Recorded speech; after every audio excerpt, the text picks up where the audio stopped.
ஆண்டவராய் இயேசு கிறிஸ்துவின் நாமத்துக்கு மேன்மை உண்டாவதாக.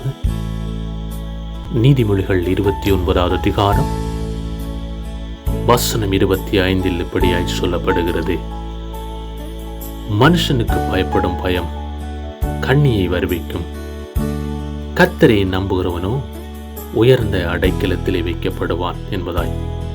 அன்பான தேவச்சனமே, நாங்கள் மனிதர்களை நம்பி வாழும் பொழுது, மனிதருடைய சித்தத்தின்படி வாழும் பொழுது, மனிதர்களுடைய ஆலோசனைப்படி நாங்கள் வாழும் பொழுது, கர்த்தருடைய கரம் எங்களை விட்டு தூரமாய் போகிறது. நாங்கள் மனிதர்களை நம்பி வாழும் பொழுது ஏமாற்றப்படுகிறோம். அன்பான தேவச்சனமே, நீங்கள் கர்த்தரை ஏற்றுக்கொண்டு கர்த்தருடைய ஆவியானுடைய ஆலோசனையில் நடக்கும் பொழுது, கர்த்தருடைய ஆவியானவர் உங்களை தாங்குகிறவராயிருக்கிறார். ஆண்டவராய் இயேசு கிறிஸ்து உங்களை ஆசீர்வதித்து உங்களை பாதுகாப்பாராக. God bless you.